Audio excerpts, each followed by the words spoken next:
Hey everybody, welcome on our channel. In this video we are gonna see, what if Naruto got harem with Bowsette, Peach and Naruko? Part 2.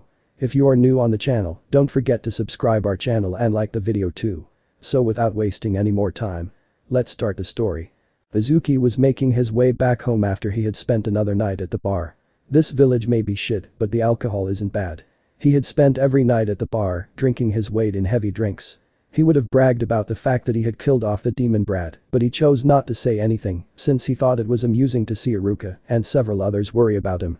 He tried his best to maintain a stoic visage when he saw Iruka call the demon's name, only to not receive an answer during roll call in class. It was after the second day that he saw that several members of the class also seemed to get worried. Sure, he knew that the weak link of the Hyuga clan had the obvious crush on it, but he didn't expect to see similar looks on Sakura Haruno and Ino Yamanaka. What kind of demon crap did he do to get them to worry about him? Not only that, but the Hokage had sent out search parties for the brat just this morning. He always smirked when he was able to catch a glimpse of an Anbu looking around. Too bad for them that the little shit is dead and you won't find the body. He brought up the bottle that he had bought from the bar and took a swig before he spotted a woman walking in his direction. Thanks to his hindered judgment, thanks to his drink and knowing that he will be leaving the village soon anyway, he chose to try and pick the girl up. Hey, what's a sexy thing like you doing out here on your own? The woman was offended by the stranger that she just had to run into on her way home after working at the store in the graveyard shift. She could smell the alcohol on the man and was tempted to shove the man aside, but she then noticed that he was wearing shinobi gear. She had heard how forceful normal men acted when they are extremely drunk. This was a shinobi, someone who has abilities that she couldn't even hope to counter being a civilian. She hoped he wasn't the forceful type and sidestepped him. I'm not interested. Unfortunately for her, she was grabbed hard by the arm. Mizuki smirked as he looked her up and down while his eyes lingered on her ass. He then looked at her face and could not help but think she was a looker. Don't be like that. A nice piece of ass like you should help me in celebrating. Let go of me. She tried to yank her arm out of his grasp but was unable to do so. Help. Mizuki brought her in and held her by the waist and covered her mouth with the other hand while it held the bottle with his thumb. Shh, don't be like that. He enjoyed the look of fear in her eyes and pulled his hand back when he saw she wasn't going to cry out again. Seeing he was right, he took another swig of his bottle. The woman tried to pull away from him while also trying to stay quiet since she was afraid he would do something to her if she did. Mizuki smirked as he watched her from the corner of his eye since he turned his head to the side. It was then that he looked forward and saw one of the forests. But after a second he spat out his drink, with a bit of it hitting the woman. It was only for a brief second, but he saw a flash of orange. It can't be. That little shit should be dead. He was so shocked that he had let the woman go as he stared in the direction he saw the flash of orange. The woman used this chance to run away while wiping the alcohol he spat out off her face.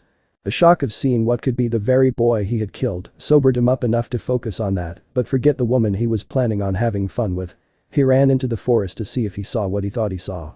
Naruto was walking through the forest towards his apartment. He had to find the edge of the forest so that he would know where he was and make his way from there. He chose to walk through the forest as he didn't want to deal with the people that might see him.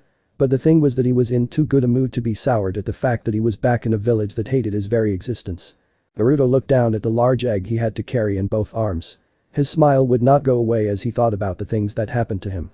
He met a beautiful princess, got a new set of clothing, fought another pretty yet super strong princess, saved a town of people that seemed to like him, given a gift from Yashi, and learned that he could go back to the kingdom anytime he wanted. He shook his head at one of those since although she was pretty in his eyes, Bowsette had attacked the village and beat him down into the ground. He then thought about the fight itself and finally realized that the fight was far grander than anything he had ever done before. He may not have paid much attention to his surroundings during the fight since he was focused on beating her and getting her forces to leave, but as he thought about it, he realized that there were shockwaves every time he landed a hit on her, blocked or not. How did I hit so hard, or was that from her doing something? He kept trying to figure out what happened during the fight, but after a minute of it, he chose to just pass it off since he wanted to figure it out later. He ran his hand over the surface of the egg and moved his thoughts to what could come out of it. He couldn't help but think that this was potentially what could be a new friend. Unknown to him, Mizuki was hiding behind a tree with his back pressed to it. He was glaring daggers at the boy that he had tried to murder. At first, when he got close he figured it wasn't him since he was wearing different clothing and had his hood up. But after moving ahead and got a look at his face, he was tempted to start throwing every weapon he had at him as he saw those damn whiskers. How the fuck is he still alive? He should have died for that drop. He then thought about the kid and realized shit. If that brat tells anyone that it was me that tried to kill him, my plans will be ruined. He tried to think of what he could do to make sure that he would be able to get away. It was after a minute that he came up with a way to not only get the demon brat killed, but also get away scot-free. The only issue was that he wouldn't be able to do it for another couple of days. Sure, it was a few weeks early, but he didn't have a choice. He then slinked away to get things ready. Naruto's apartment. Naruto was able to make it to his apartment without running into anyone and sighed in relief.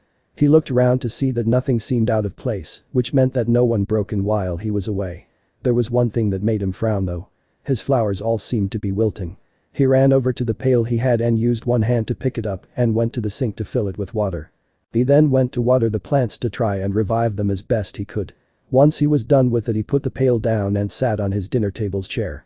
He looked around the apartment and for some reason, it felt bittersweet as he said, "Home sweet home."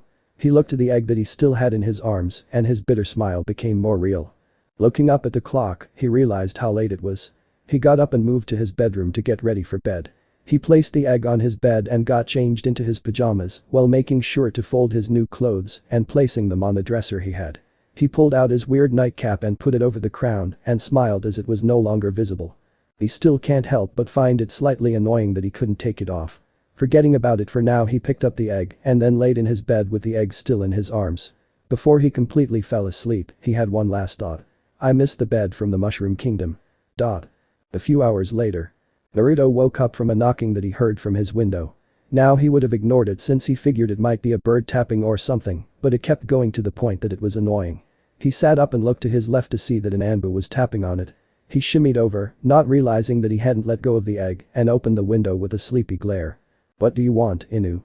He normally would have greeted this Anbu more politely since he actually went out of his way to check up on him and talk when he had the time, but right now, he was tired from being woken up from what was the most natural sleep he had in the past week.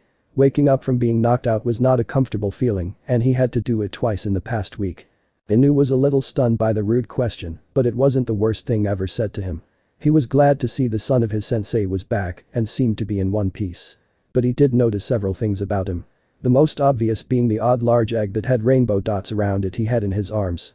He had never seen an egg of this size or with such a simple childlike pattern. The other thing he noticed was that Naruto had something under his nightcap. He could tell based on how the nightcap was being held up a bit by something. Choosing to ignore these factors, for the time being, he spoke. The Hokage wants to see you. Naruto's glare turned into one of deadpan as he looked behind him to look at the clock to see that it was 1 in the morning. He looked back at Inu and asked now. Inu nodded as he could tell what the boy was thinking. Yes. I know it's late, but he insists. Naruto really just wanted to get some sleep, but it was clear that the Hokage was giving an order. He gave a sharp fine. Before he turned around and walked towards his dresser, just give me a minute to get dressed. Inu nodded. I'll meet you at your door. He then jumped away to give the boy some privacy. Naruto put the egg down and looked down at the bag that had the clothes he was wearing when he first arrived.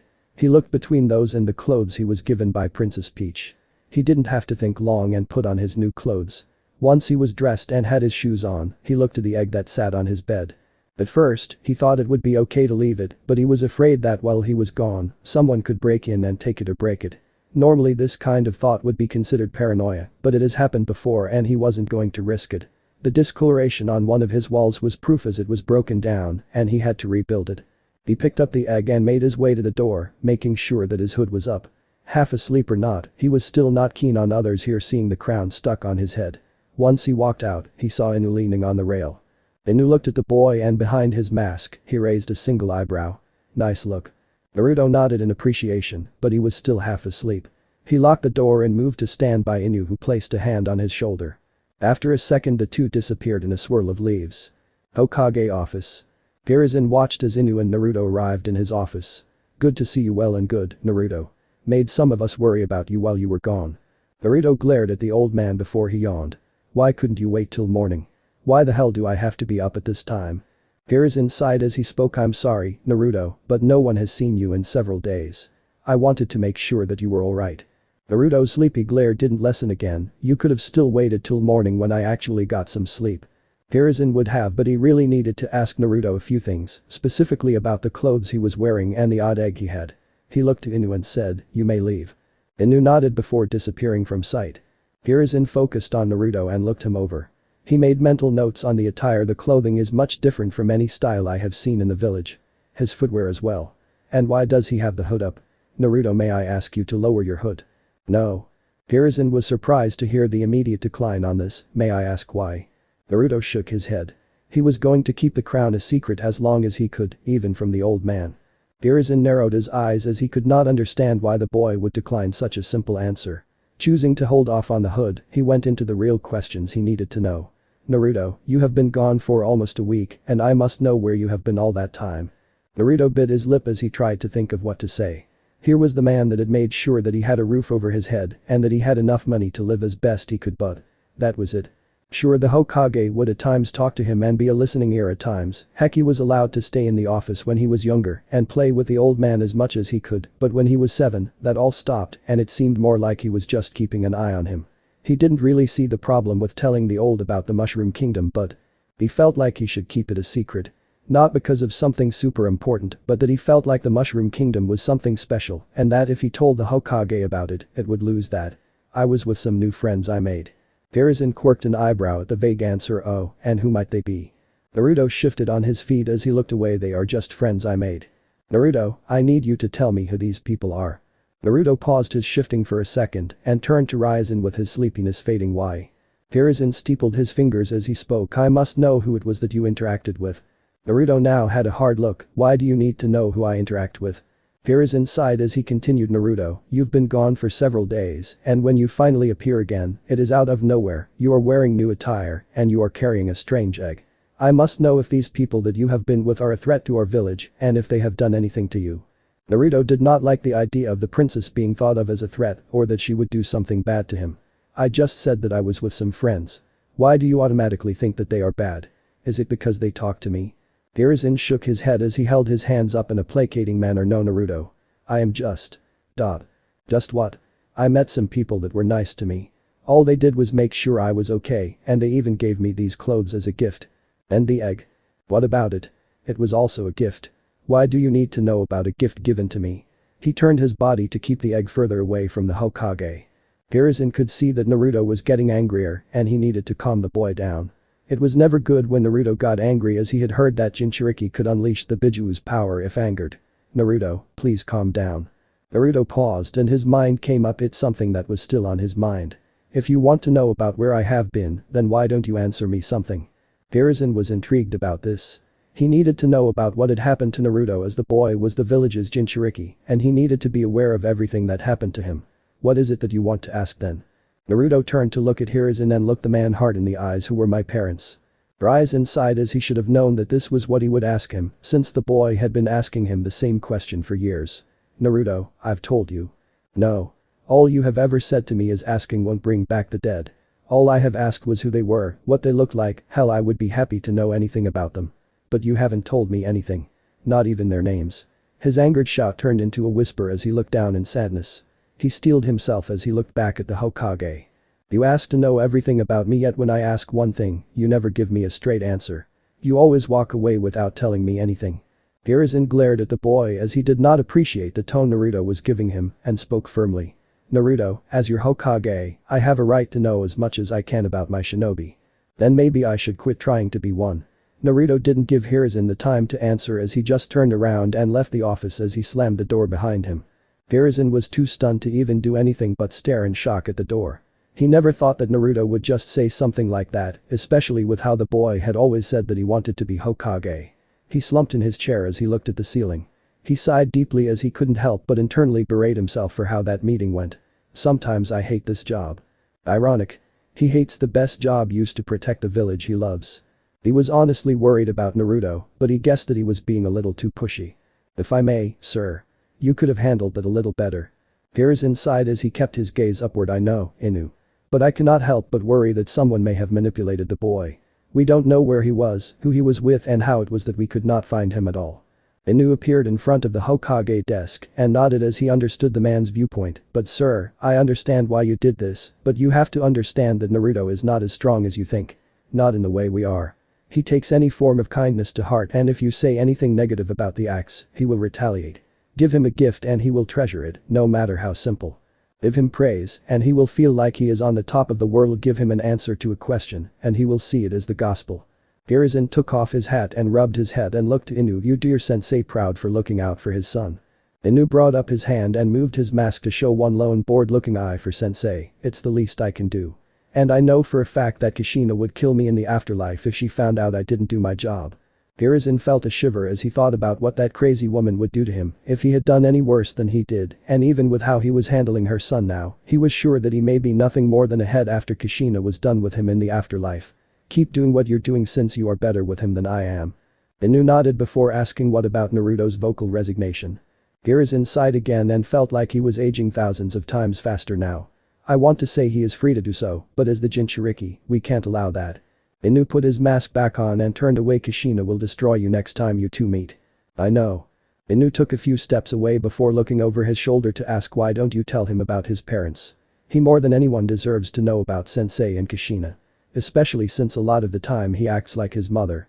Hiruzen knew that Kakashi was right, but he was too paranoid with Naruto, maybe letting it slip and someone hearing it and letting the word spread. I wish I could, but it is too great a risk.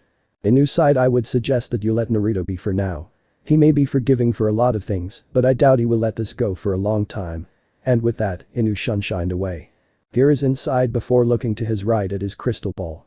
It was a tool he used constantly to look in on someone he needed to check up on. Now he usually used it on Naruto to make sure the boy was okay. Taking Inu's advice, he walked over to it, picked it up, and stored it in a storage scroll that he put away in a drawer. He sat back down and looked at the picture of Minato Namikaze. I appreciate what you did for the village, but I hate you for leaving Naruto here on his own. I can't give him what he needs and I don't know if I can ever fully help him. Apartment. Naruto walked into his apartment in a huff as he just kicked the door shut, locked it, and moved to his bed. Once he was lying on the bed, he thought about what just happened and could not help but sigh in frustration. Next day. Naruto had made it to the academy hours before class even started. He hadn't slept at all since the meeting with the Hokage, since he just didn't feel sleepy anymore. He may have said that he would quit being a shinobi, and that would have meant that he wouldn't have to be here anymore, but there was an issue with that. He didn't know what else he could do. The only reason that he was able to live on his own was that the Hokage paid for his utilities and rent, and he only did that was because he was in the shinobi program as well as an orphan. If he left the program, he would lose the stipend and be left on his own. And despite how his grades may suggest, he wasn't dumb. He knew for a fact that he wouldn't be able to get a job anywhere in the village, since no one would hire him. The only place that he would be able to get a job would be at Ichiraku's, and that would be a problem for Am and Tucci, since when people find out he works there, they would never go there again. Even now, the people avoid the place when he is eating there. He looked down at the egg and sighed. He would not leave the egg alone, and the safest place for it was with him. After sitting in the empty room for a couple of hours, Naruto heard someone else walk in. He looked up to see that it was Sasuke Uchiha. Sasuke walked into the room and was getting ready to enjoy some peace and quiet in the classroom. He always came in early so he wouldn't have to deal with his fangirls. It was nice to just have some time to himself as he thought about how he could get stronger. He needed to get stronger to take down his brother. Something that he both wanted. And hated that he had to. He knew his brother was scum and needed to be taken down by his hands, if not he couldn't avenge his clan for the betrayal from one of their own. But he hated the fact that he had to do it because he still remembered how Itachi was the only one in his family that seemed to push him to get better. That's why it hurt him when he saw what happened to his family by Itachi Sharingan. He was making his way to his usual seat, but he caught something in his peripheral vision. He turned his head to see someone was already in the classroom and sitting in the very back. He looked the person over and could already guess who it was, since only one person he knew would wear that color orange. He still couldn't see his face since he had a hood up, but there was enough of his face that was visible to tell. He sighed as he figured that he would not be able to have any peace since one of the loudest in class was here, but he was already in the room, so he chose to just sit in his seat. Naruto and Sasuke looked at each other for a brief second before they went about their own thing. Sasuke had expected Naruto to make some sort of declaration about how he had beaten him to the classroom, but it was quiet. He thought it was odd that Naruto was staying unusually silent, that it was a little unnerving. He turned his head to look at Naruto and saw that he was looking at a very large egg. What's up with him? He chose to just let his classmate alone since he seemed to be ignoring his existence. It was an hour before class started that others started to come in. Naruto ignored everyone as he just looked at the egg. Hey. Naruto. Naruto looked up to see Kiba standing next to him. Kiba gave a grin as he waved at him. Where the hell you been? No one's seen you in days and we were thinking that you ran away or something. Naruto had to hold in his anger as he remembered what had been the reason for him disappearing. He didn't know how he would react to seeing Mizuki, but he chose to just deal with it for now and chuckled as he shook his head. No. I didn't run away. I met some new friends and spent some time with them while I was away. Arf. Biba looked up to his partner Akamaru, who was laying on his head. Yeah, I guess it was boring without you around. Haven't even seen some of your pranks around. I made a bet with Akamaru saying that you would do at least 5 pranks while you were gone. Looks like we both lost since we haven't seen any of your pranks around the village. Naruto chuckled again at that. Sorry Kiba. But I didn't have a chance to do any pranks. Biba shrugged. Doesn't matter. We both lost so I don't have to give him my steak during dinner. He turned to walk away and head to his seat. Arf. No, we both lost so we don't trade meals. Naruto chuckled at the banter between the two as he just went back to rubbing the egg. Naruto. He looked up again to see his friends walking up to him. Sakura, Ino and Hinata. Hey girls. What's up? His voice became a squeak as he saw them glaring at him. Well, Sakura and Ino were glaring, while Hinata was giving him her best attempt, which looked more like a look of disapproval. He gulped as he saw they were all staring down at him and he felt so small at the moment. Then he felt his forehead sting when he felt Sakura flick him hard on the forehead. He brought his hands up to hold the spot and rubbed it as his eyes became watery from how much it stung. Ow. Sakura glared at him as she put her hands on her hips. Where the hell have you been? We were looking for you for days and we were starting to worry. Naruto rubbed his head and lowered his head. I'm sorry. Something happened and I had to be away for a while. Ino sighed exasperatedly as she shook her head. You can't just up and disappear when we were looking for you. Naruto looked to Ino as he countered. How was I supposed to know you were looking for me? Ino felt like slapping herself at how true his statement was and how dumb hers was. Shut up. She looked away with a huff before she looked at the egg in his arms. By the way, what's with the super egg? You planning on making eggs for everyone? Naruto pulled the egg away from the girls as he looked appalled at the thought. What, are you crazy? We can't eat this. Ino brought her hands up in surrender. Okay. But where did you get it? And what's in it? Naruto looked at it before he tried to think about what was in it. He figured that it might be another yashi like the babies that Yashi had on his back, but it might be something else entirely. He just figured that he would have to wait for it to hatch before he was sure. I don't really know, but I was given this egg by a new friend I met. Hinata could see the smile he had on his face and her disapproving look shifted into a smile of her own as she saw that this was a real smile and not the one he puts on when he is hiding something. But she was concerned about how he had his hood up. Naruto, why do you have your hood on? Naruto stiffened and looked away as he said in a stutter. It's cold. Ino scoffed at this. Naruto, I told you before that you suck at lying. Now come on, tell us. We aren't going to judge you. You know we won't. Naruto looked at the three and saw that they were being serious. But he still didn't want to tell them since he was kinda embarrassed about it. But he knew that what Ino said was true, they wouldn't judge him. But they were in class so he chose to say it's nothing. Hinata could hear the trepidation in his voice and was about to say something until. Alright everyone, in your seats. Ino, Sakura and Hinata looked to see Iruka walking into the room. They each sighed as they moved to go to their usual seat, with Sakura and Ino groaning when they saw that some other girls were sitting next to Sasuke. Ino had one last thing to say before she went to her seat. By the way, Naruto, I like the new look. Naruto smiled as he watched them head to their seats. He looked at the front of the classroom and saw that Mizuki wasn't there. He glared at nothing in particular as he wanted to call him out in front of everyone to spite the man for trying to kill him. Damn you Mizuki. I'll get you back for that. He may be happy to end up in the Mushroom Kingdom, he was not happy at what the man did. Iruka was taking roll call and hearing each student call out they were there. It was when he got to the last name that he looked up and smiled at seeing Naruto there. Good of you to join us, Naruto. We missed you. Once he finished this comment he did notice the lack of his assistant. He narrowed his eyes at the seat Mizuki usually took and he felt that Naruto's return had to do with Mizuki's absence. Something is going on here. He was going to have to look into this, but right now he had a class to do. Alright everyone, let's get started. We will begin with the history of. Later, outside. It was time for the practical portion of the class and that meant kunai shuriken practice and sparring. Naruto sat down on the side as he waited for his turn. Something he was doing now with the egg was that he was channeling his chakra on it in an attempt to keep it warm since he couldn't really take his jacket off and wrap it. He didn't know why, but he could feel it happy at him doing that, so he had been doing it for as long as he could. Naruto, you're up. Naruto got up and looked around to see Hinata standing with Shino and headed over to her. Hey, Hinata, can you hold this for me? Hinata nodded as she took the egg from him and watched him go off for kunai and shuriken practice. Shino looked at the egg and bent down to get a closer look. Do you know what might be inside this egg? Hinata shook her head as she looked at it. Naruto said that even he doesn't know.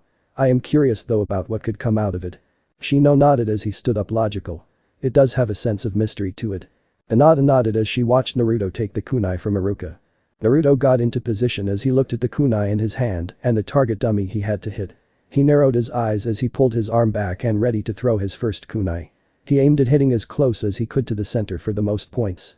Once he was sure he would get close, he swung his arm and sent the kunai flying and hitting its mark. And causing the dummy to explode into splinters. And the trees behind it. Before a large explosion deep in the forest was heard and sending a massive gust of wind back at them. Everyone was bug-eyed at the scene they just saw with Naruto frozen in his throwing pose. Naruto blinked at what he did as he didn't even put that much strength into the throw. How did I? He then noticed that there was more sun hitting his face and felt that his hood had been blown back and he quickly brought it back up to cover the crown. He looked around and noticed that no one was looking at him, they were looking at the damage he just made. He looked behind him to see Iruka was standing there with his hands up as if to mark something on a clipboard, but he saw that said clipboard and pen had been blown away. Naruto could not believe what he had just seen. Naruto had just sent the kunai flying as if it was Gai-sensei unlocking some of the 8 gates. His eyes shifted to the boy, back to the trench that was made. I think we are finished for now. Naruto nodded quickly before he rapidly shuffled his way to Hinata and took the egg back with everyone now watching him. Lunch.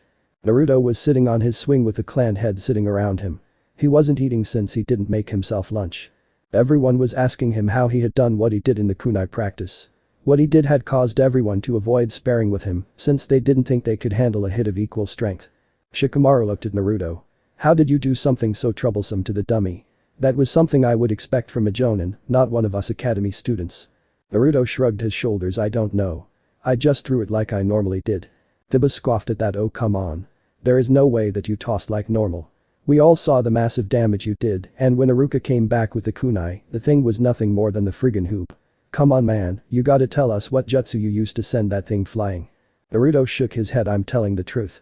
All I did was aim for the dummy and threw it like I did before. I didn't know it would do all that. Toji poured the last of his chips into his mouth before he started chewing. Maybe it was the kunai. Maybe it was a special kind of kunai that goes faster than others. He pulled out another bag before he pulled it open. Naruto chuckled at that. I'm sure Tenten would love a kunai like that, but she would hate what happened to the kunai afterward. If you figure out how you did it, let the rest of us know. I could use that kind of strength. Naruto deadpanned to Sasuke as he dryly said sure when I figure out how I sent a kunai fast enough to make the dummy explode, I'll let you know. Good. Sasuke smirked as he brought his arms behind his head and laid back on the tree and enjoyed the shade. Sakura swooned for a second. Sasuke is so cool. The other guys of the group just rolled their eyes as they wondered how long it would have taken till Sakura had a fangirl moment with Shikamaru muttering out troublesome. Hinata looked to Naruto as she asked Naruto, are you okay? Naruto looked at Hinata and tilted his head. Why?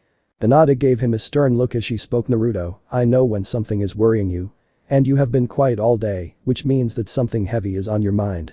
Sakura and Ino nodded in agreement as Sakura crossed her arms. She is right. You looked moody all day and you haven't been as noisy as usual. Hey. Ino continued from here. Naruto, you know she's right. So why don't you tell us what's going on with you and why you won't take off your hood? Naruto saw that everyone was now looking at him and he really didn't want to tell them about his time in the Mushroom Kingdom. Before he could say anything they all heard something. Crack. Naruto looked around to see where the sound was coming from. He still couldn't see where it came from and was more confused. Naruto. Naruto looked at Hinata who was pointing at the egg in his arms. He looked down at the egg to see there was a large crack at the front of it. He began to panic as he was worried he had done something wrong. Crack. A piece of the shell fell off and everyone was looking intently at the hole to see if they could see what was inside. Nom.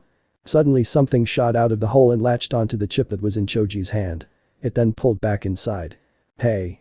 Chewing could be heard and everyone leaned in closer to look inside but still couldn't see anything. Suddenly. Nom. Nom. Nom. Nom. Nom. Nom. Nom. Nom. Nom. Nom. A flurry of tongues shot out of the hole and into Choji's chip bag before they all retracted, pulling the bag into the egg. Hey. Those were mine. Everyone heard chewing coming from inside the egg before the now empty bag was shot out, hitting Kiba in the face. Naruto brought the egg up and peeked into the hole to see if he could see what was inside. Soon the hole grew in size as the crack ran around the egg. Then the top of the egg flew off and Naruto was now staring at multiple sets of blinking eyes. Sure, he guessed it would be like this, but he wasn't entirely sure, but what he was seeing just made it true. A group of baby yashas of different colors. He blinked at them as they blinked back. Then. Nom. Nom. Nom. Nom. Nom. Nom. Nom. Nom. Nom. Nom. They let out their tongues to attach to his face. Arg. He kept them up as they all kept their tongues on his face. Unknown to him that they had all imprinted on him. After they had let go of Naruto's face, they all looked at the bundle of little creatures that stayed in the egg bowl. As Ino and Sakura were gushing at how cute they were, Kiba looked at Naruto and asked what are they? Naruto wiped his face with a napkin that Hinata gave him before answering baby yashas. After school. Naruto was walking through the streets and heading towards Ichiraku's. He held the egg bowl with the baby yashas looking around at the village. The classroom had not gone the way Iruka would have liked. All the girls kept gushing over the baby animals that Naruto now had with him, and Choji kept trying to eat something. Trying being the keyword since every time he brought out something to eat, a tongue would shoot out, grab it, and bring it back into the mouth of one of the babies.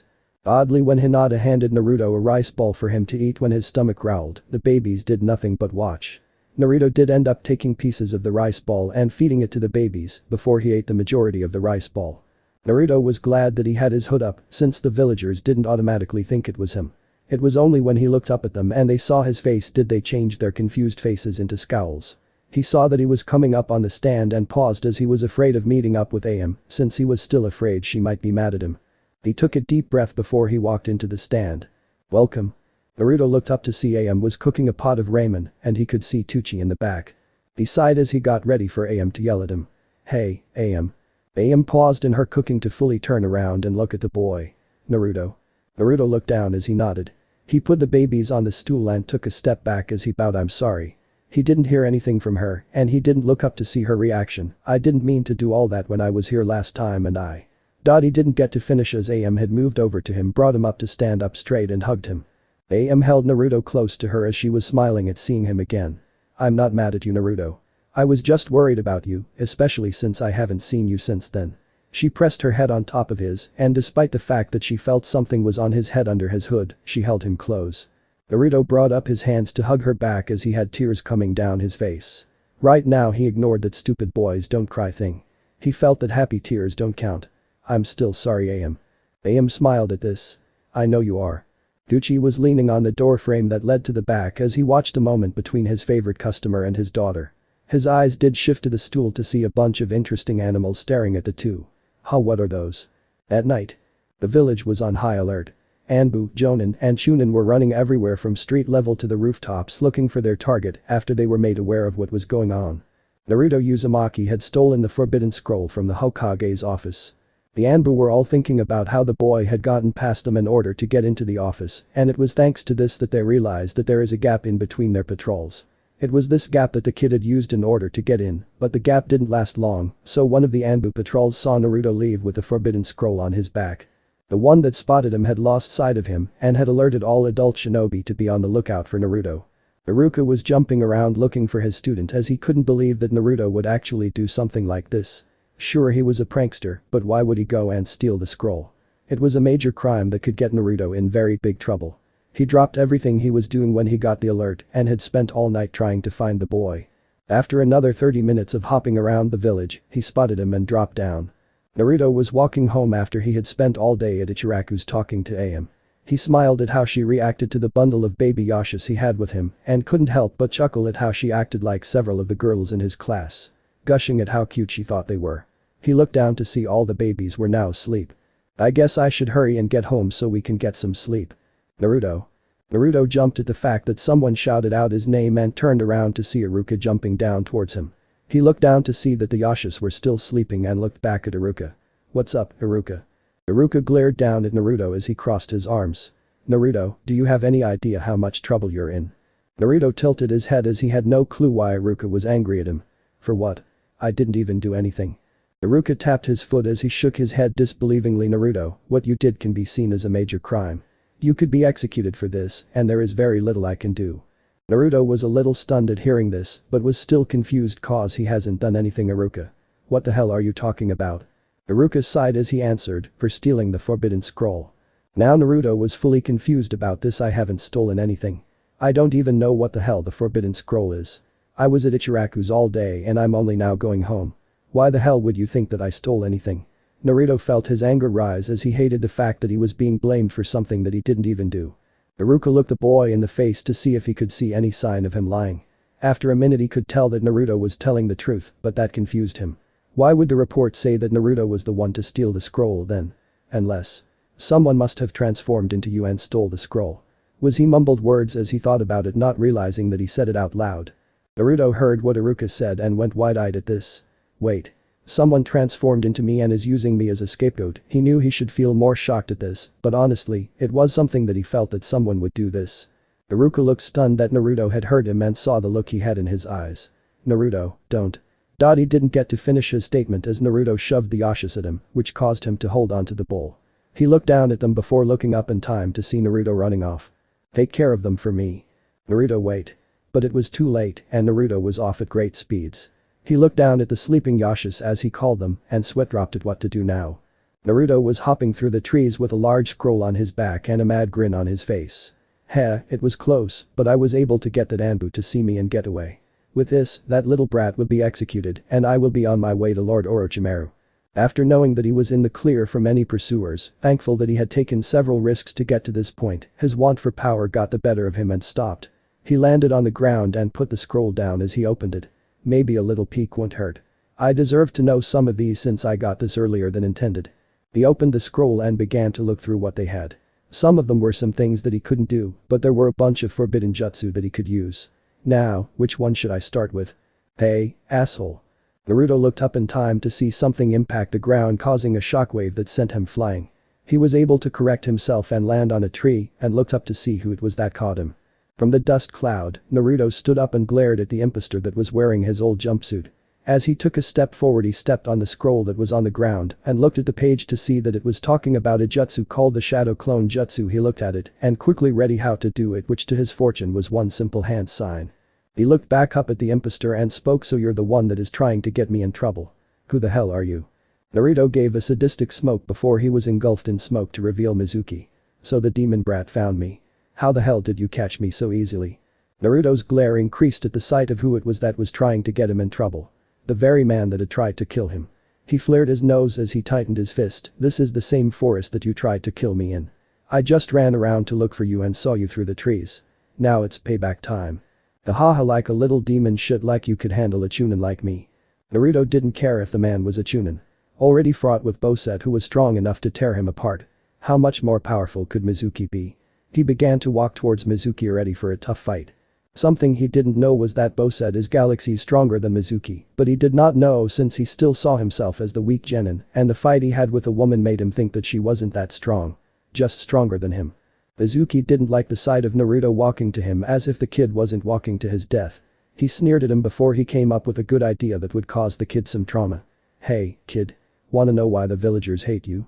He smirked at the sight of Naruto freezing in place. Naruto stopped moving as this was something he did want to know. For all his life he had been hated by everyone in the village and wanted to know why. And here was the asshole that tried to kill him ready to tell him why. Why do they hate me? His voice was stern as he was still mad. Mizuki smirked as he moved his hand to the large 4-star shuriken on his back. Don't you find it odd how the festival always lands on your birthday? Why do you think everyone calls you a demon brat? 12 years ago when the fourth battled the QB, he wasn't able to kill it like everyone thought. Instead, he chose to seal the monster away into a weakened form so that the rest of us could kill you. When we can, he shifted his feet and got a good grip on his weapon. He then pointed at Naruto. The fourth sealed him into you, making you the QB incarnate. Naruto paused at hearing this as he thought about what he was just told. It all made sense. His birthday being the very day the fourth beat the QB. Why everyone called him a demon child. Why everyone glared at him every time he was nearby. It all made sense. Tears began to fall from his face as he realized something else. They all knew. The Hokage knew, Haruka knew, everyone in the village knew. His fist tightened as he let the tears fall. Mizuki grinned at seeing the boy's lowered head and he pulled his weapon off his back and threw it at Naruto, waiting in anticipation for it to cut Naruto in half. But suddenly. Bam. He felt an extreme amount of pain in his stomach as his eyes bulged out as his sight showed him his weapon had just hit a tree. He looked down to see that Naruto had moved too fast to see and punched him in the stomach. He didn't realize was that he was looking at everything in slow motion and after what to him was a few minutes, found his feet being lifted off the ground and then sent flying through a whole bunch of trees. Naruto had his fist stretched out as he glared at where Mizuki was sent flying. His tears would not stop as it hurt to know about this. After a second of standing there, he straightened up and began to walk away from the scene, not caring any more about Mizuki. Mizuki had stopped flying as he was wedged into a tree, miraculously, alive. He was unconscious with his eyes open and rolled to the back of his head as a very deep imprint of Naruto's fist was in his stomach. This is what the Anbu came across, as they had heard the boom come from here. Streets. Naruko was power walking towards where he saw Naruto run off to, as he wanted to make sure that his student was okay. After a few minutes of this, he saw Naruto walking towards him with his head tilted down, which covered more of his face with the hood on. Naruto. He ran to stand in front of the boy and was worried when he saw that the boy didn't look up.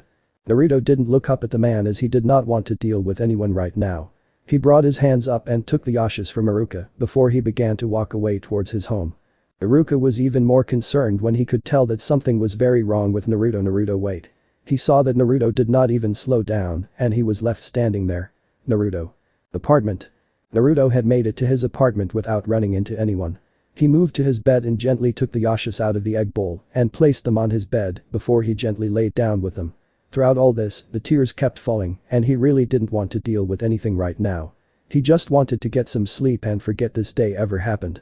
He closed his eyes and slowly began to lose consciousness. But it turns out that life wasn't finished kicking him while he was down. Kit. Naruto opened his eyes to see that he was no longer in his apartment. It was a dreary-looking hallway with one direction going into sheer darkness, while the other way led into a moderately lit hall. He heard some growling coming from the darkness and looked towards it. He really didn't want to deal with anything else for the day after learning about why everyone hated him and the fact that everyone in the village knew about it and didn't tell him. But he wondered what else could go wrong and walked towards the growling. He didn't have to walk long since the darkness led him to a massive room that had what looked like a cell for something large. He walked closer to it, noting the sealed tag on the cell doors, but choosing to focus more on the prisoner inside. Once he was a few feet away, he squinted his eyes to see if he could see the occupant. Not seeing anything, he called out. "Hey, you in there?" After Naruto's echo subsided, a massive roar could be heard and the wind became wild as it blew hard enough to cause Naruto to take a knee so he wouldn't be blown away.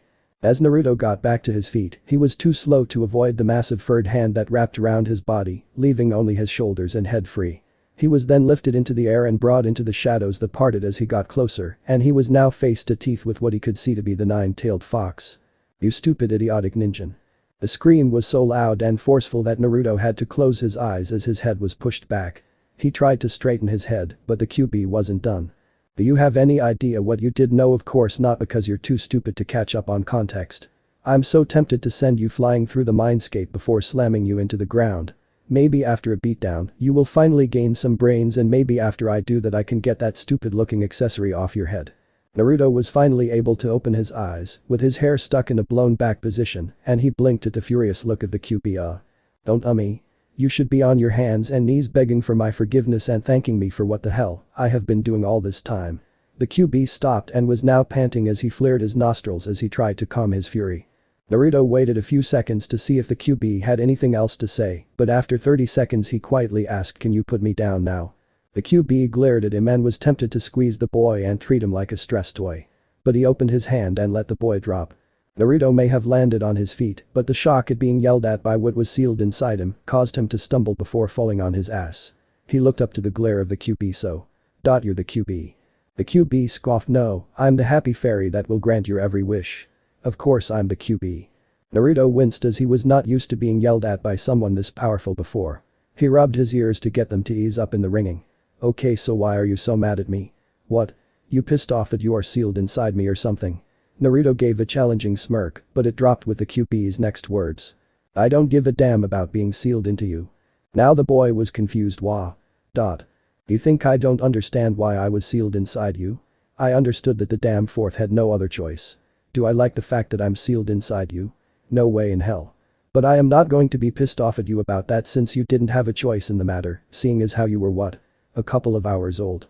He then slammed his paw right next to Naruto, causing the boy to bounce in the air. "But I can be pissed off at you for getting that stupid crown on your head."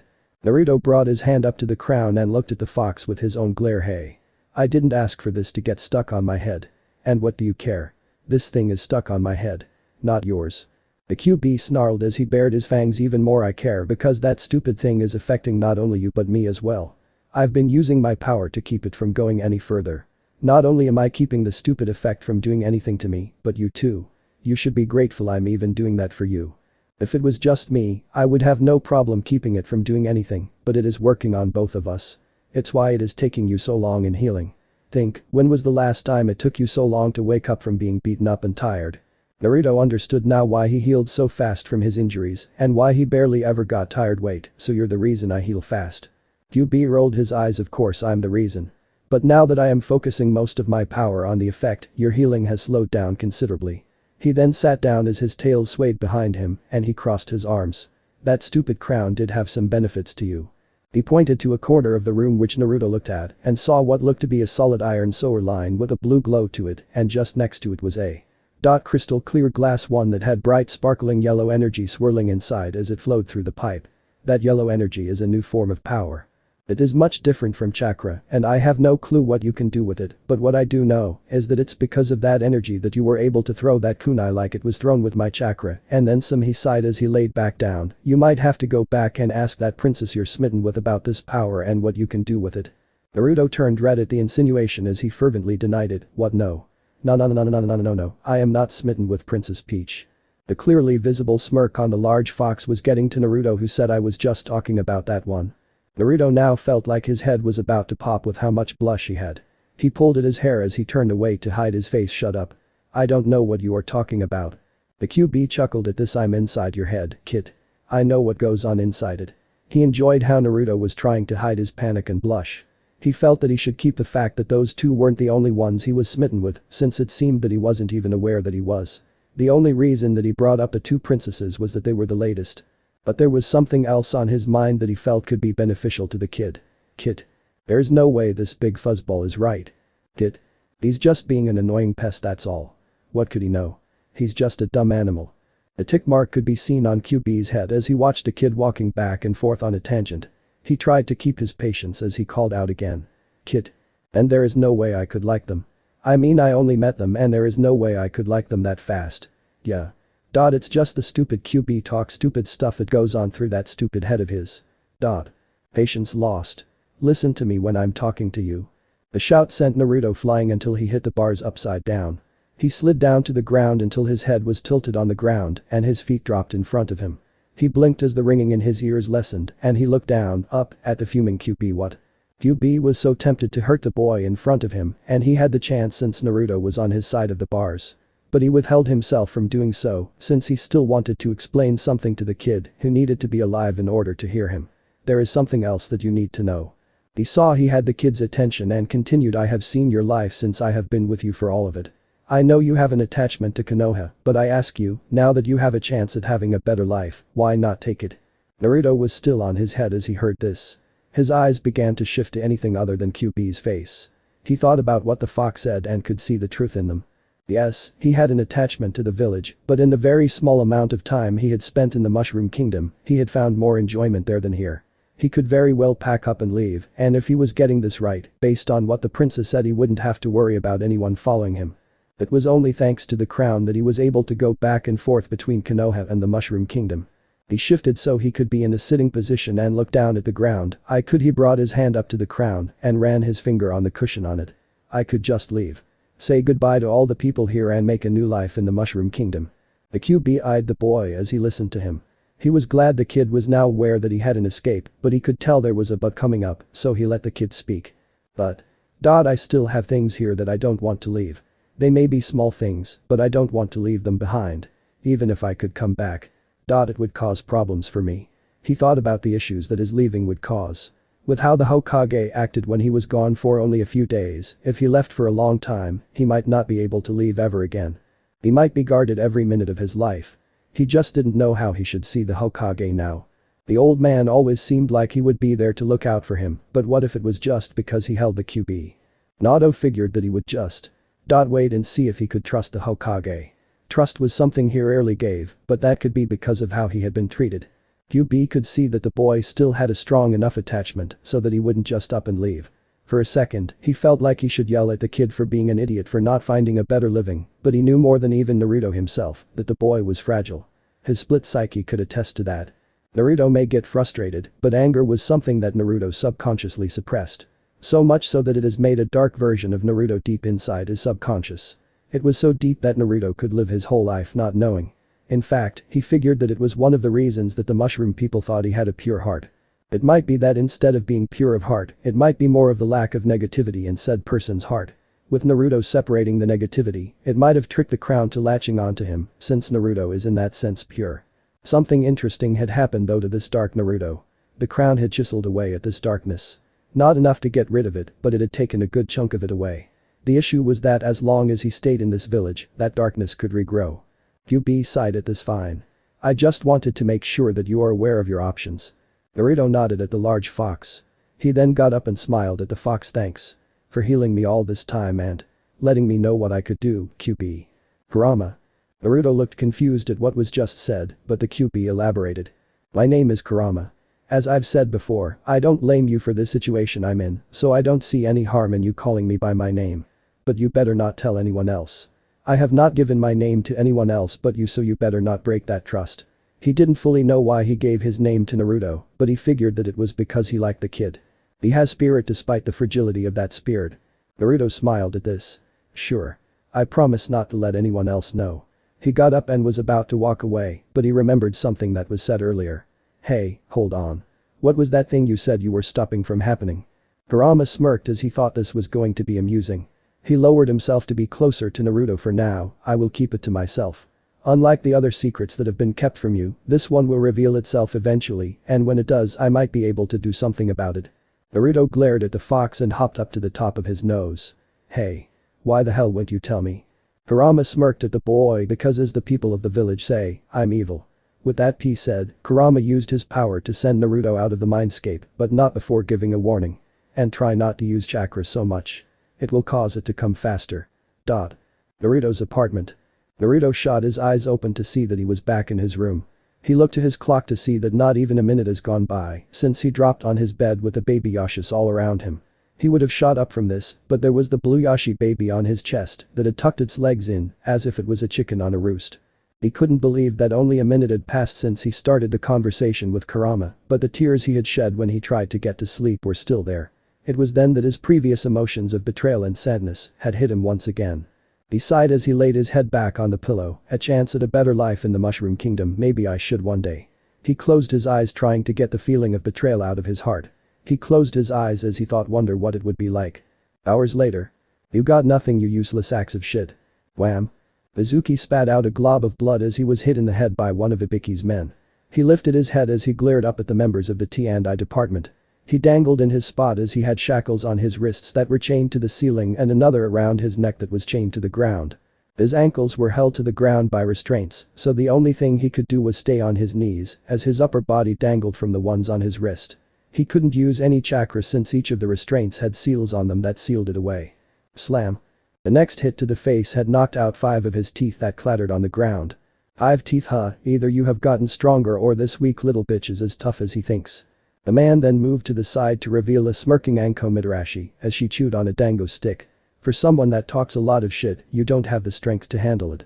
Mizuki pulled his head back, ready to spit at the woman, but Anko flicked the stick in her hand at him, hitting his chest. This caused him to freeze and give a silent scream of pain.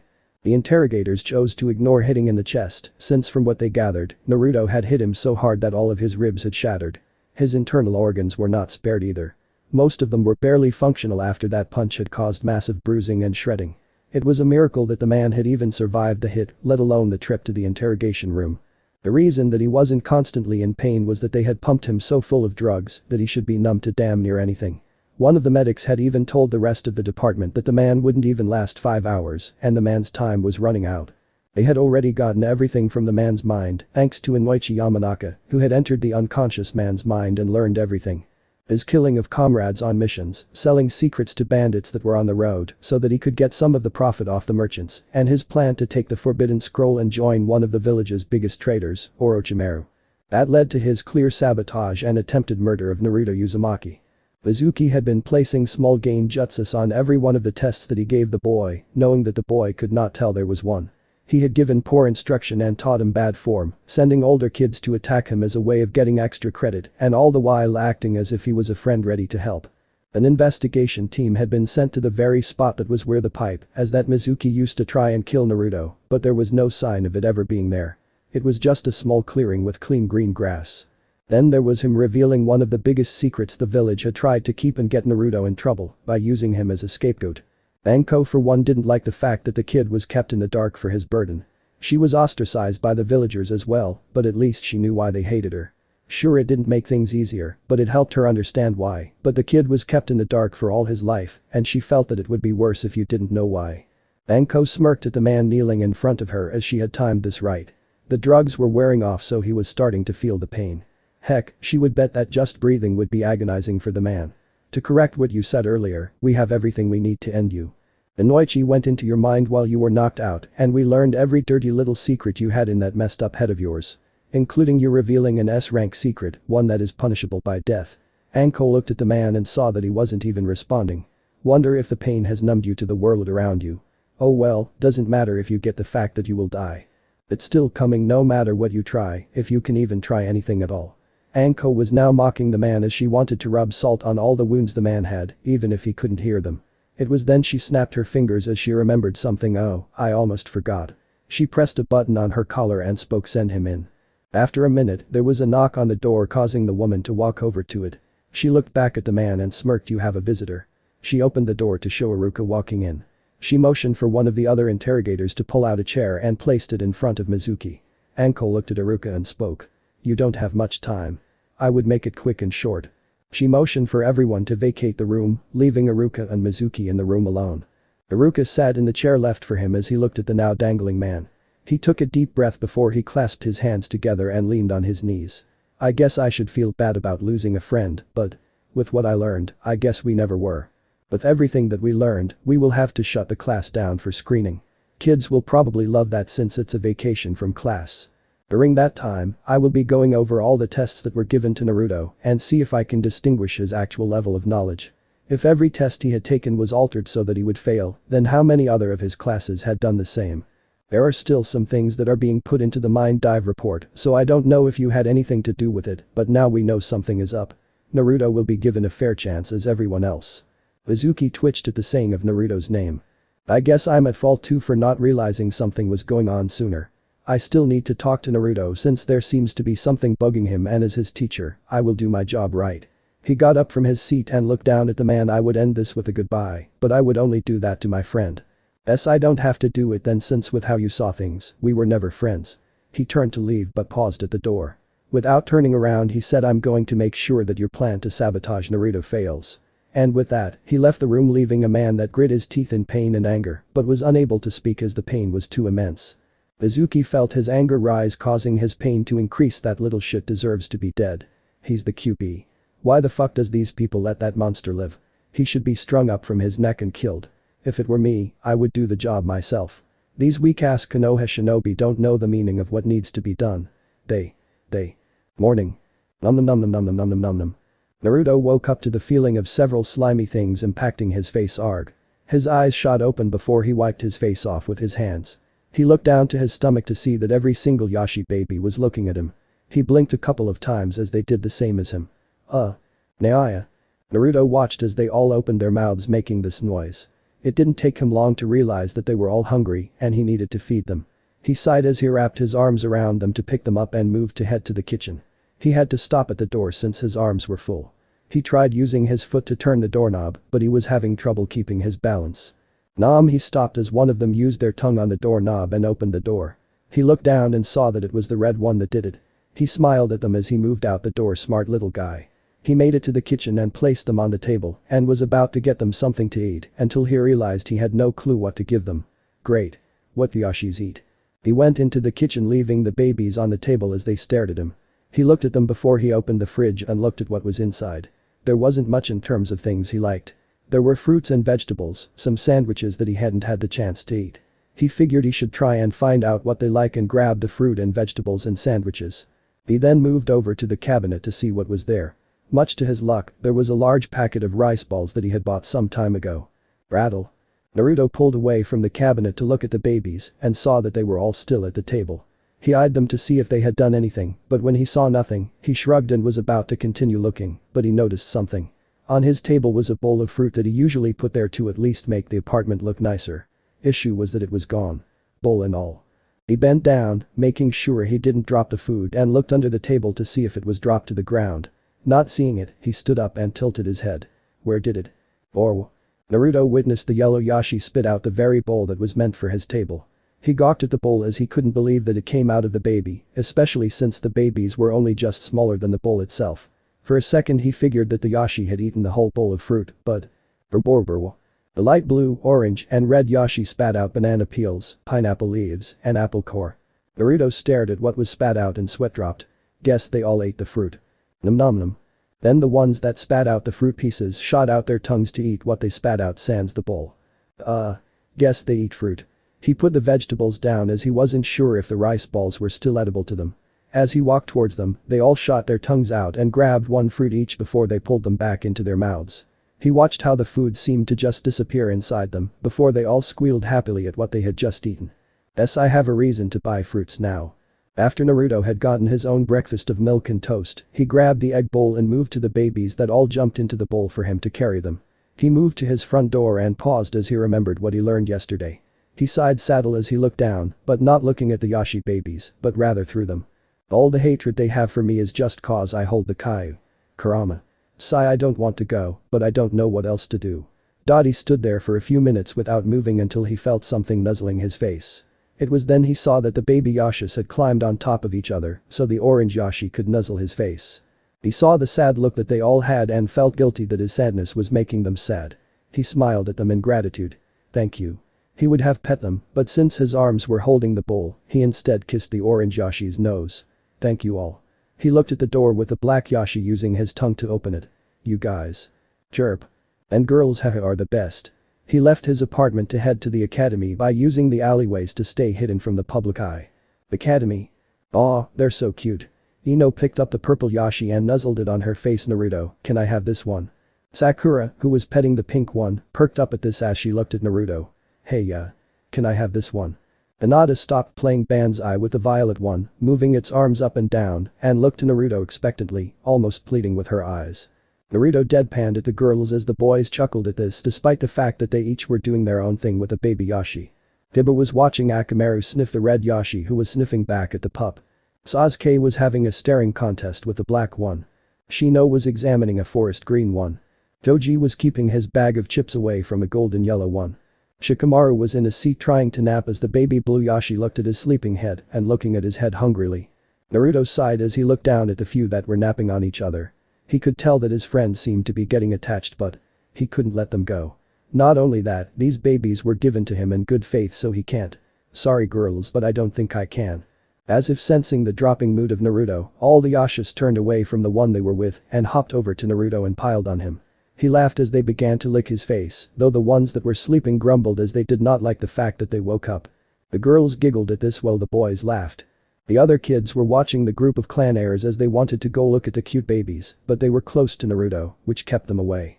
They were told that Naruto was nothing but a useless orphan that would drag them down into the dirt. Several of their parents even said that if they ever got near the boy, they would be severely punished. Then there were the kids that hated him because they were told to. It was then the classroom door opened to show Iruka walking through.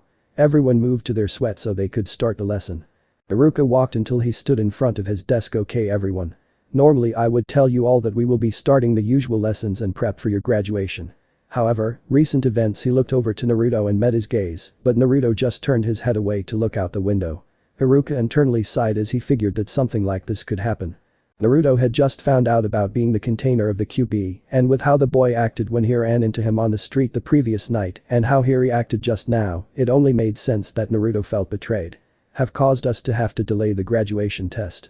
He heard the kids groan and complain about this, but he figured they wouldn't be happy about it. Enough. Thanks to his big head jutsu, they all became quiet so he could continue. I know you are all upset, but new information that was brought to light has caused several things to be brought to question. The higher-ups want to look into these things and make sure that things are done fairly this time. His eyes shifted to Naruto who was still looking outside. He looked indifferent to this news, which was odd since he knew that Naruto was smart enough to understand the subtext to his message. His eyes still on Naruto, Iruka finished up. And because of this, the academy will be closed for an unknown amount of time, but don't worry, when we finish, we will allow you all to take the test. Just make sure that you at least practice the 3 jutsu you have been informed about." Everyone responded with a hi. Everyone but Naruto. Naruto did understand the hidden message that was spoken. After Mizuki's attempt to kill him, he guessed that Mizuki was doing something that would hinder him. Heck, he wouldn't be surprised if the other teachers did the same thing. He guessed that Mizuki was caught or something and he blabbed about it. And although Iruka said that they would be looking into it, he actually expected to see if Mizuki did it to other students while ignoring his potentially sabotaged scores. He then thought about the 3 academy jutsu that he needed to know. The Kawarimi, Henge, and the clone jutsu. He could do 2 of the 3. Not once could he do the clone jutsu and he had spent hours trying. He sighed at this as he was thinking about whether or not he should even bother practicing anymore. He was brought out of his thoughts when he heard Iruka say one last thing. "So with that said, you are all excused. We will send someone to inform you about your return to the academy. At a minimum, 2 weeks since we will be going through much of the material, so enjoy your impromptu vacation." Dismissed. Everyone got up and grabbed their things and began to leave the classroom. Naruto grabbed the egg bowl with all the yashas jumping in. He was the last one out as he was in the back. And was making his way to the door. As he was about to leave, Iruka called out. "Naruto, hold on 1 second." Naruto stopped at the door but did not turn back to look at the man. Iruka stood up from leaning on the desk and looked at the boy's back. "Naruto, are you okay?" Naruto didn't turn to face the man and was glad that his hood covered his head as his slight lowered of his head was covered up by it. For a good minute, he stood there not saying a word as he thought of what to say to the man. Then he slightly turned his head, not much to actually look behind him, but enough to show he heard. "You knew, didn't you?" Iruka was a little hurt by how emotionless the boy's voice sounded. He lowered his head in shame as this confirmed what he was told. Naruto knew. Naruto sighed before he began to walk again. "So you did." He just walked out of the room, not in the mood to continue to talk to Iruka. Iruka could do nothing but let the boy leave. Naruto left the academy on his way to the apartment as he thought about what he could do on this vacation. What can I do since I don't have to go to the academy? For a minute he thought about what he could do in the village and realized that there wasn't much, but then it hit him. Or rather, someone hit him. Naruto felt something hard hit him on the back of the head. It wasn't strong enough to make him fall over, but it did sting. He turned to give a teary glare at the one who did it, only to pale at the sight of a very angry Tenten who was standing over him with fire in her eyes. "Naruto, where the hell have you been?" Naruto gulped as he did not know how to handle a very angry girl. Tenten's glare seemed to intensify at this as she was now towering over him. "Don't Do you have any idea how worried I was? A few of your classmates had been looking for you, and when they said they couldn't find you, I went looking, but when AM told me that she hadn't seen you, I thought something had happened to you." Naruto felt very small from the weapon user's glare. He was now sweating bullets as he was afraid of what she might do until Tenten hugged him, causing him to hold the bowl of yashas with one hand in the air. Tenten hugged her friend as she was worried that something terrible had happened to him. She knew that the villagers hated him, but she had no idea why. She was afraid that someone had done something to him since the last time, and although she knew that Naruto was a shinobi in training, she also knew he wasn't the best. "I'm glad you're okay." Naruto was a little stunned at this before he brought his free hand to rub her back. "I'm sorry I worried you, Tenten." Tenten let him go and smirked at him. "You better be." She then saw the thing that was in his hand and all the eyes that were looking at her. "Naruto, what are those?" Naruto brought the yashas down into his arms as he looked down at them. "They are baby yashas. I was given an egg that they all came out of, and now they live with me." Tenten lowered herself so she could look at them. She smiled as she saw them. "Aw, they're cute." She pet one on the head as it gave a happy chirp. She then stood up and put her hand on her hip. "So what are you doing out here right now? Shouldn't you be in class right now?" Naruto sighed as he told her about how class had been postponed for the time being. It was then he realized something. "Hey, Tenten, how did you know it was me? A lot of people don't realize who I am with my new clothes." Tenten deadpanned at him as she grabbed his jacket and lifted it a bit. "You are the only one I know that would wear so much of this kind of orange." She let go of the jacket and crossed her arms. "So, what do you plan to do with your free time now?" Naruto shrugged as he was in the middle of trying to figure that out. It was then that what she said caused his mind to come up with something. Wearing this much of a color. Dottie then looked at Tenten's shirt, or rather the color. He kept staring at it, not realizing that he was staring at her breasts. Slap. Naruto fell on his ass as he felt his head sting. He looked up to see that Tenten had taken out a paper fan and used it to slap him over the head. "What the hell do you think you were looking at? Woman's fury is a scary thing." Naruto realized what he had been looking at and quickly shook his head. No. I wasn't looking at them. I mean I was, but no. I wasn't. I was looking at the color, I swear." Tenten ran her hand over the paper fan as if it was a sword and glared at him. "And why were you looking? Huh? Naruto gulped as he answered, I was thinking of a friend I made that wears pink and I thought it would be nice to visit her since I don't know what else to do. Tenten quirked an eyebrow at this. She shouldered the fan, since it was as long as an actual katana, and asked.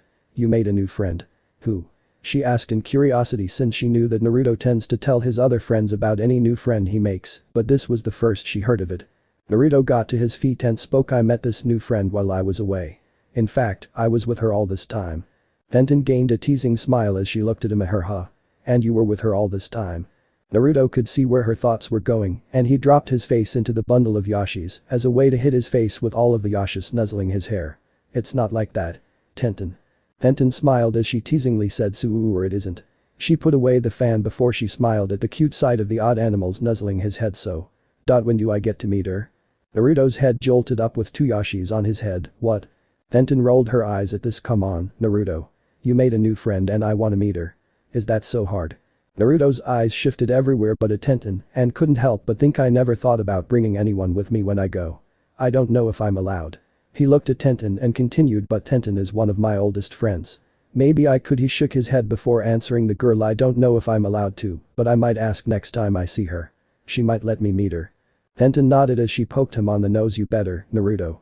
Tenten then pulled out a watch to look at the time. Well, I got a meeting to get to, so I'll see you later, okay? Naruto nodded as he smiled at Tenten. Sure, and I promise not to disappear this time. You better. With that she began making her way towards her team's training field later. Naruto waved at her as she thought about it. Taking my friend with me to the Mushroom Kingdom. Maybe. Apartment. Naruto had made it to his apartment and closed all the curtains and locked all the windows and doors as he stood in his bedroom. He had the yashas in his arms as he took a deep breath. Using one hand, he lowered his hood, showing the crown and hope. All I need to do is wish it and a pipe should appear no matter where I am. That's what Peach said, so here we go. He closed his eyes and began to wish. I want to go to the Mushroom Kingdom. After a few seconds, he opened his eyes to the sight of nothing happening. For a second he thought it didn't work until the floor in front of him, a green pipe sprouted upwards until it was slightly taller than him. He was wide-eyed at the sight before a big smile came to his face. It worked. He jumped around the room in joy as the yashas looked up at him and began to chirp happily with him. After a minute he stopped his joyful bouncing before he looked up at the edge of the pipe and jumped right in. Once the boy was inside, the pipe lowered, leaving no sign of it being there. Mushroom Kingdom. Naruto hopped out of the pipe and landed on the ground, making sure not to tumble or drop the yashas. He looked up to see that he wasn't in the super crown chamber, he was in the guest room that he had spent his unconscious time in. At first, he was confused about why it would end up here, but he shrugged as he was just happy to be back. He left the room and made his way through the castle towards the audience chamber to see if he could find the princess. Something that grabbed his attention was that there was no one here. No toads could be seen anywhere in the hallways or rooms, and it was starting to concern him. When he got to the audience chamber and saw that the princess or Toadsworth weren't there, he ran to the window to see if the town was being attacked again. But instead of an attack, he saw that a lot of toads were scrambling around the town. He figured that the princess might be down there, so he chose to go into town to see what was going on. Down. Naruto was closing in on the town and saw them all rearranging things.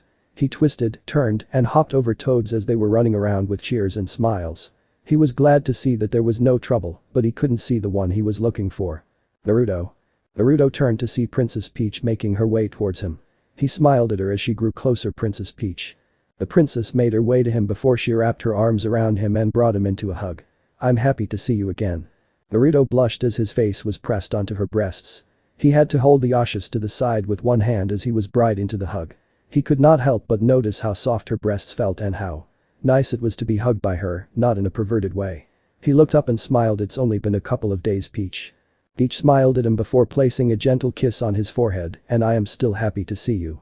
She let him go and took a few steps back. Welcome back to the Mushroom Kingdom, Naruto. She then looked at the baby yashas in his grasp, and I see that they have hatched already. Naruto was blushing up a storm at the princess's action, but he shook his head to get back into the conversation. Yeah. Hatched only a day after it was given to me. I'm glad they did too. He looked at the happy babies in his grasp before looking around him at all the hustle and bustle of the town. So why is everyone running around? Something happening? Peach smiled as she nodded. Yes, Naruto. They are all getting things ready.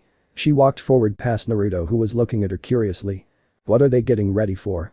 Peach turned around to smile at Naruto. Go-kart racing. Kart racing? Naruto was curious about what that even meant. Sure, he understood what kart and racing were, who wouldn't, but with how everyone seemed to be moving everything around, he knew that there had to be something more to it than just wooden wagons with wheels. Princess Peach was about to speak when one of the toads came up to her and tugged gently on her skirt. "Princess, the invites have been sent and we received replies back from all of them that they will be attending. We also have the other roads ready for selection." The princess smiled. "Good, please tell those in charge of the garage to get ready for us to enter and begin setting them up once the others arrive. You did tell them that it will be done in a couple of days, right? Have to give them time to set up their tracks as well." The toad froze for a second as he thought about whether he did or not. After 5 seconds, he spun around and ran away. Princess Peach merely smiled and shook her head before looking at Naruto again. "Sorry for that, but to answer your question, kart racing is one of the things done in my kingdom on a yearly basis. During that time, we hold tournaments with a trophy going to the winner.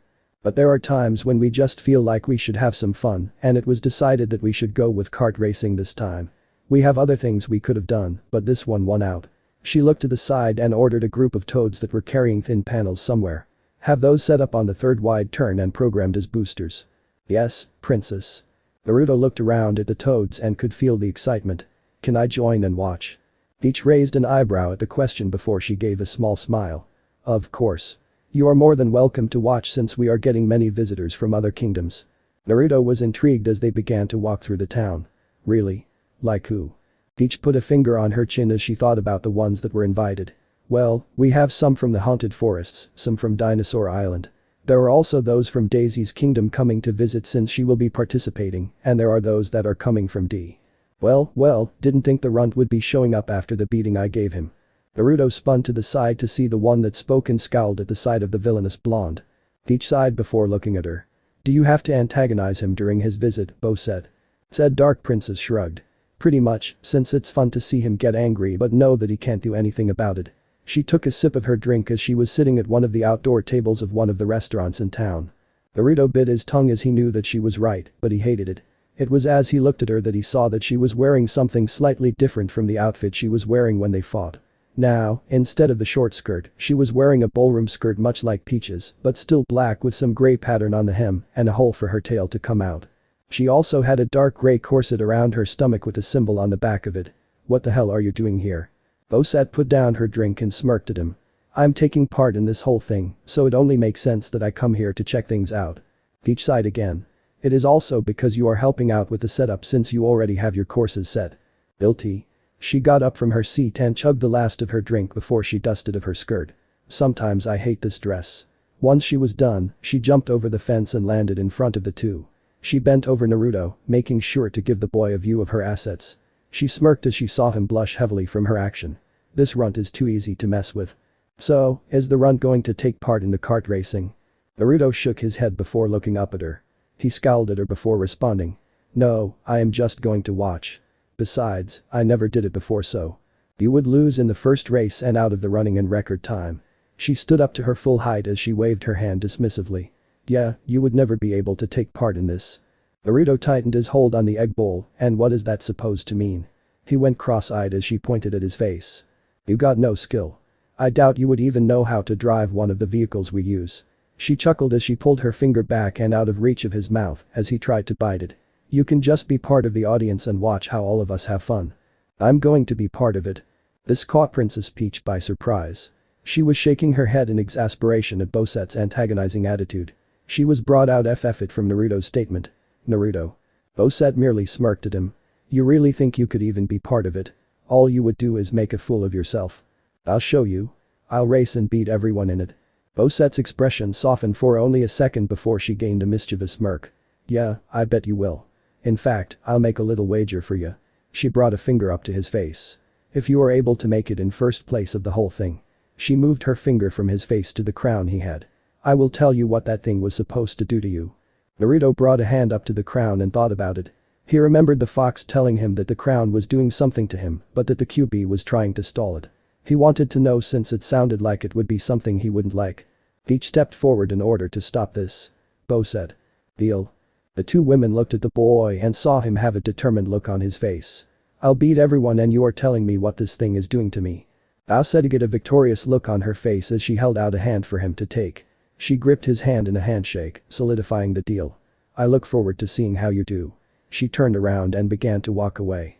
Naruto didn't know why, but even her tail looked like it was making fun of him. Enjoy the view, runt, cause that is all you will see on the track. Bleach shook her head before looking at Naruto. Are you sure about this, Naruto? Our races can be excessive to those who join for the first time. Naruto did not look deterred. I'm a shinobi in training, I'm sure I can handle it. Bleach though was not so sure. She thought about what she could do to help him till she remembered that there were recordings of previous races that they had for entertainment reasons. Maybe I can help you understand what these races are about. Naruto looked up at her with a tilt of her head before he smiled widely at her. Really, how? She gestured for him to follow her as they began to make their way back toward the castle. Bowsette turned the corner to enjoy her time in the kingdom till. Did you really need to do that, Bowsette? She turned to the side to see Naruto looking at her with a slightly disapproving expression. She scoffed as she continued walking. What's it to you, Mario? Why not tell him about it? I figured you would be the one to be straight with him. Especially since the crown you have on you did what it did. Bowsette growled at that. Ugh. I already got used to these stupid dresses. Ugh, I always wondered how she could wear these things. I never had to deal with these when I was just queen of the Koopas ruling over the kingdom and antagonizing the princess next door. Mario chuckled at Bowsette's grumbling.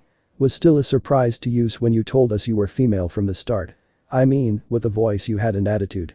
He ducked under a stream of fire. She was scowling at him as some small flames came out of her mouth. There are some things you don't make fun of about a woman. Say something like that again and I'll roast you to ashes. She remembered the time she told them that she was always female.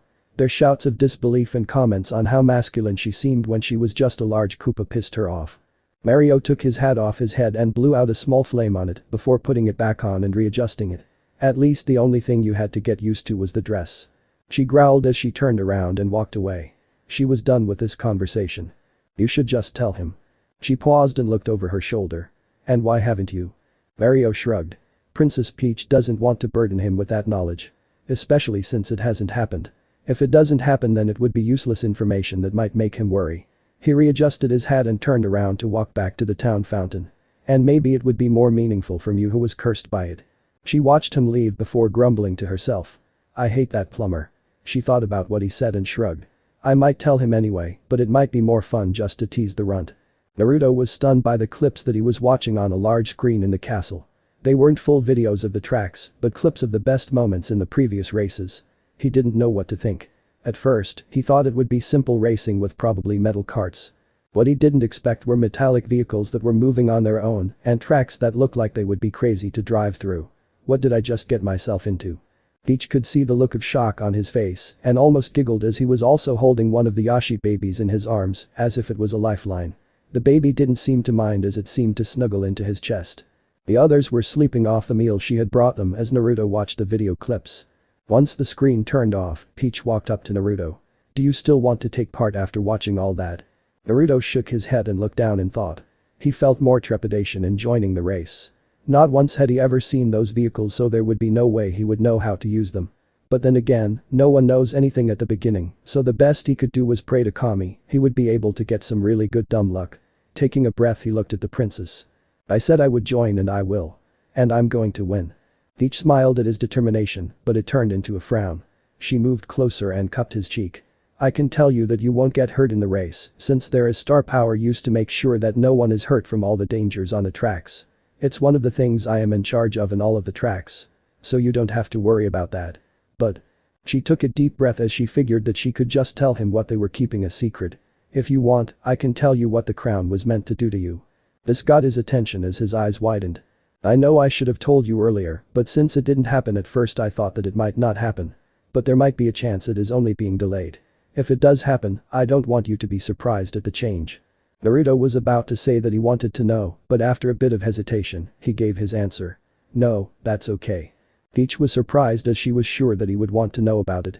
Especially since he is aware that something is being kept from him. Why? Naruto smiled up at her. I know you aren't hiding it from me to harm me, and even if I want to know, now that Bowsette brought up the deal, I want to win it out of her.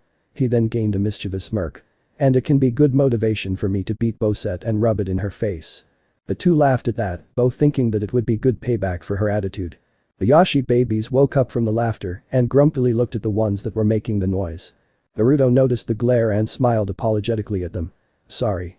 Peach smiled at the sight of the boy trying to appease the babies and moved over to the screen before pulling out the disc. She moved over to Naruto and handed him the disc. Here, you can watch this over so you get a better feel on what the races have. Naruto grabbed the disc and looked it over. How do I play this? The video I have at home are cassette tapes, so I've never seen this before. Peach thought about this for a second before she nodded. I can give you a disc player for it. You can look at the connections to tell me if it would still work on your TV. Naruto nodded as he put the yashi in his arms in the bowl, before picking it up and following Peach to another room to get what he would need in order to watch it. As they were walking through the halls, Naruto remembered something he wanted to ask. Princess, can I ask you something? The woman looked at him with an inquisitive look. What is it? And you don't need to be so formal with me. Naruto nodded as he tried to relax a bit. Well, I wanted to ask if it was okay if I bring a friend over here sometime. I had a few friends that were wondering where I was, and I kept it a secret. I didn't know if I need to keep your kingdom a secret from my home. Princess Peach thought about it for a second. I thank you for keeping my kingdom a secret as I do not know how your home is. But if you trust them and they will mean no harm to my people, I don't mind if you bring a friend over. But I must ask that you think about it to make sure you can trust them. Naruto nodded. I trust them. The one I was thinking about has been my friend since I was younger and lived in the same orphanage as I did. Peach paused as one word stuck out to her. Naruto took a few steps more before stopping and looking at her. He saw the look of shock on her face and wondered what caused it. You're an orphan. Naruto realized what he had said and understood why she was looking at him with such sadness. He looked away to hide the shame he was sure he had on his face. He would normally be able to hide many of his negative emotions, but this was out of nowhere, so he couldn't brace himself. Peach eyed the boy's back and had a hard time seeing him as such. She had seen orphans before and there was always a look of desperation and sadness in them. Yet, Naruto hadn't shown any of that until now. Her mind went back to a statement she had made when she gave him a tour. She had mentioned his parents and now that she knew about his status, she could now see that the statement was less considerate and more hurtful. Naruto gulped down his sadness and hurt from her finding out and was about to turn around and smile at her, but paused as he felt a pair of arms wrap around his shoulders with hands stopping over his chest. He felt a weight on his head and figured that it must be her chin. One thing he couldn't help doing was lean back into her and enjoy the softness of her body on his back. I'm sorry for bringing this up, Naruto. And I'm sorry for saying what I did when I was giving you a tour. Please know that I don't see you any less than the boy that helped my people when he didn't need to. It's okay, and you don't need to apologize to me. I should have gotten used to it, but I guess it was so out of nowhere that I guess I couldn't hold it in. She tightened her hug. You don't need to put on a brace face for me. Just know that if you ever want to talk, I am here to listen. Naruto nodded and felt some nuzzling on his hands. He looked down to see even the yashas comforting him. Thanks. Peach nodded before she let him go. Moving to stand in front of him, she smiled at him. Maybe when you have the time, you can tell me more about yourself and your home. Naruto nodded. Yeah, I will. The two continued walking to get what was needed for Naruto to get ready for the races. Konoha. Naruto was in his room watching his TV as it played the clips Peach gave him. Thankfully, the connections were the same as the VCR he had, so setting it up on the small TV he had was easy. There was a difference in the picture, but that wasn't really important at the moment. He was going to watch this as many times as he could, since the races won't be starting for about a week, but he needed to go back in a couple of days, so he can choose what he would use in the races. He wasn't sure which he would choose since he didn't know how any of them worked, but he would learn how to use the one he chose when he gets it. The yashas were napping again after he gave them a bunch of fruit he bought for them when he came back. Okay, so it's obvious that the wheel turns the thing, and they can take some hits. But where do the shells come from and what are those floating boxes with question marks? Despite how he was getting some info on the races, there are things that still don't show up on the clips. Knowing that he wouldn't get hurt from any of the crazy tracks made him feel better, so the best he was going to get was to figure things out as he raced. I'm going to make you eat those words, Bowsette. He felt pumped at the idea of beating her in a race and couldn't wait for the races to start. Knock knock knock. Naruto looked towards the door and wondered who would come to visit him. He hit pause on the remote and got up, putting his hot up before heading to the door. Not really caring about who it was, he opened it to be surprised at the sight. Oh, hey Tenten. Hey, Naruto, you busy? End chapter. So this part ends here. If you want to see next part of this series, like the video now and share the story with your friends. Bye bye.